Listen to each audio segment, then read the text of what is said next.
За сайн байцгаана уу? Сүү хөтөлбөртэй холбоотойгоор анги удирдсан багшийн хийх ажлын дарааллыг товчхон танилцуулъя. За багш маань даасан анги дээр эхлээд дарж орно. За эхний ажил бол сүүний судалгааны талаар байгаа. За сүүний судалгааг бол эцэг эхчүүд эцэг эхийн аппликейшнээс явуулах болон засварлах бүрэн боломжтой. За нөгөө талаас анги удирдсан багш мөн өөрийн тэмдэглэл судалгаа зэсэн дээр дарахаар сургалтыг дэмжих үйл ажиллагаа гэж харагдана. Үүн дээр дараад хамгийн доотлолт нь сүү хөтөлбөрт хамрагдах судалгаа гэж харагдаж байгаа. Энэ дээр танай ангийн сүүний судалгаа дэлгэрэнгүй байдлаар харагдаж байгаа. Нийт эцэг эхээс болон төр хариуцах уухгүй гэсэн нийт нийлбэр нэгтгэл харагдаж байгаа. За одоо айл хэзээ багш нар маань сүүний судалгаагаа бүртгээд эсэс рүү илгээчихсэн байгаа.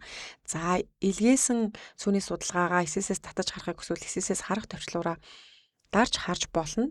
За сүүний судалгааг засварлах болон засварлаад илгээх бүрэн боломжтой. Анги удирдсан багш энэснээсээ засварлагаар дараад тухайн хүүхдийн сүүний судалгааг засварлаад одоо жишээлбэл амирлан гэдэг хүүхдийн сүүний судалгааг ерөнхий төлөвийн засварлаад за тэгээ шалтгаанаа бичээд засварлаад хадгалах бүрэн боломжтой.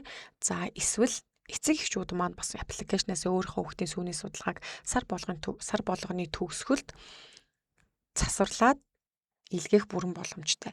За эцэг эхчүүд хэрвээ аппликейшнээс сүүний судалгаагаа засварласан байвал тань дээр шууд анги удирдсан багш дээр сухаан сурагчийн сүүний судалгааудаа хамруулах хэсэг баг нь маань шууд өөрчлөгдөд харагдана.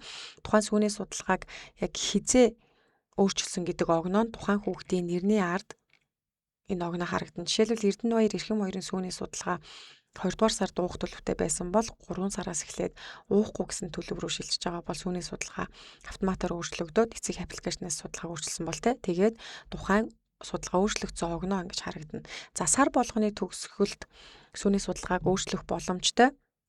Энэ огноо бол хамгийн сүүлд сүүний судалгаа өөрчлөгдсөн огноог энэ баган дээр харуулж байгаа гэдгийг анхаарах хэрэгтэй.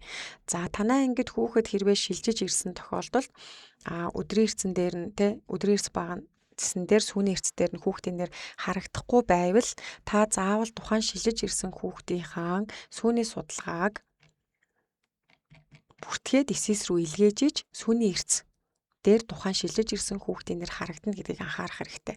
За тэгэхээр та тухайн сүүний судалгаагаа засварлах дээр дараад тухайн шилжиж ирсэн хүүхдийн нэр харагдаад хойноо судалгаагүй хоосон харагдана. Тухайн хүүхдийн судалгааг бөглөөд судалгаагаа засварлах төвчлөөр дарснаар тухайн хүүхдийн судалгаа энд харагдана. Гэхдээ хүүхэд шилжиж ирсэн тохиолдолд сүүний судалгаагаа эсэс рүү заавал илгээнэ гэдгийг анхаараарай. За ингээд сүүний судалгаа хэсэг бол ингээд дууссан. За дараагийнх нь бол сүүний эрдсийн талаарх асуудал байгаа. За анги удирдсан багш нар маань өдрийн эрдсээ одоо ангийнхаа эрдсийг бүртгээд өдөр болгон эсэс рүү илгээдэг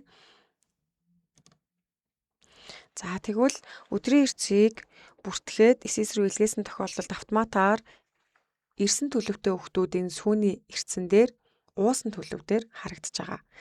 Харин сүүний тухайн өдөр ирээгүй өвчтөе чөлөөтэй тасалсан хүүхдүүд болон нөгөө талаасаа сүү уухгүй судалгаатай хүүхдүүд сүүний эрдсэн дээр харагдахгүй гэдгийг анхаараарай.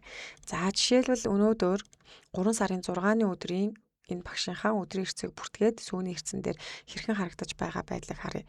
За 3 сарын 6-ны өдөр манай ангийн хүүхэд манай одоо анги маань 45 суралцагчтай 45-уулаа ирсэн. За ирсэн төлөвт өдрийн эрдсээ бүртгээд эсэс рүү илгээх төвчлөрийг дарахад автоматар сүү эрдс гэдэг энэ баган дээр сүүний эрдс маань ирсэн төлөвтэй хүүхдүүд уусан гэж харагдаж байгаа. За энэ сүүний эрдсэн дээр юу харагдах вэ гэхээр тухайн сүүний өдрийн эрдсийг маань тухайн өдрийнхөө 21 цаг 59 минутаас өмнө та илгээх ёстой. За уусан болон уугаагүй хүүхдүүдийн нэгтгэл гарч ирнэ. За энэ дээр жишээлбэл сүүний эрдсэн дээр энэ ангийн хүүхд 40 хүүхэд харагдаж байна. Тэгэхээр 5 хүүхдээс одоо тухайн өдөр ирээгүй эсвэл сүүний судалгааг уухгүй гэсэн төлөвтэй хүүхдүүд энэ сүүний эрдсэн дээр харагдахгүй гэдгийг анхаараарай. За анх ороод сүүний эрдсийг бол эсэс рүү илгээхэд хадгалаад илгээх төвчлөр байгаад тэрийг хадгалаад илгээх төвчлөрийг дарснаар та сүүний эрдсээ эхнүүдэлдээ бүртгээд эсэс рүү илгээж гин гэсэн үг. За харин нэгэнт тухайн өдрийн эрдсийг илгээчихсэн байвал дахин тухайн өдрийн эрдсэн дээр дарахад засварлах илгээх товчлуур итгэхгүй байна.